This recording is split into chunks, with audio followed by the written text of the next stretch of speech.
Assalamualaikum warahmatullahi wabarakatuh. My name is Bunga Nadila. I'm from English Education Study Program of Raden Fatah State Islamic University.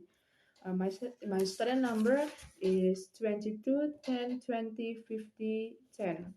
Today I will read a text about US series past and present. Let's get started.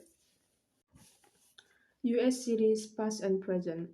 The problems of the nation's cities, pollution, crimes, riots, a lack of planning, transportation are bad, but they were worse in the so-called good old days. According to Dr. Charles Adrian, he gives pollution from automobiles as one example.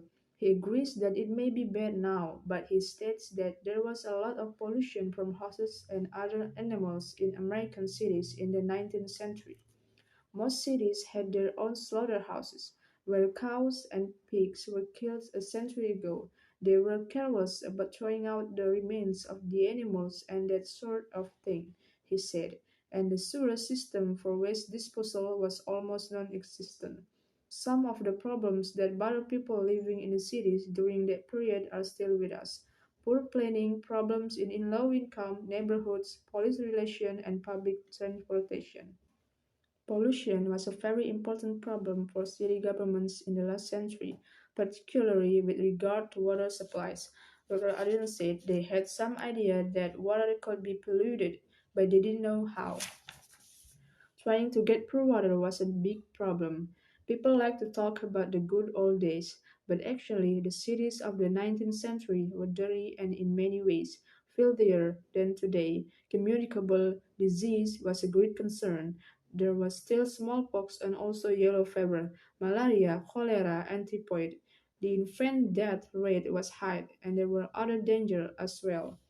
It is true that people were not being killed by cars. However, they often were killed or seriously injured by runaway horses. It was quite common, Dr. Adrian said. Crime was a great concern then too. According to Dr. Adrian, mugging wasn't as common then, he said, but it did exist. Pickpockets were very skilled too. Also, from the 1830s on, there were a lot of summer ghetto riots. That wasn't just something from the 1980s. There were several causes, but basically it was because many people moved to the cities from rural areas. Planning of cities and their neighborhoods was controlled by land speculators and real estate developers who were only interested in making money. Finally, Dr. Adrian thinks that the situation and problems facing American cities have not changed so much, and he suggests that we look back at the past and try to learn from it. So it's the end of the text. Thank you. Wassalamualaikum warahmatullahi wabarakatuh.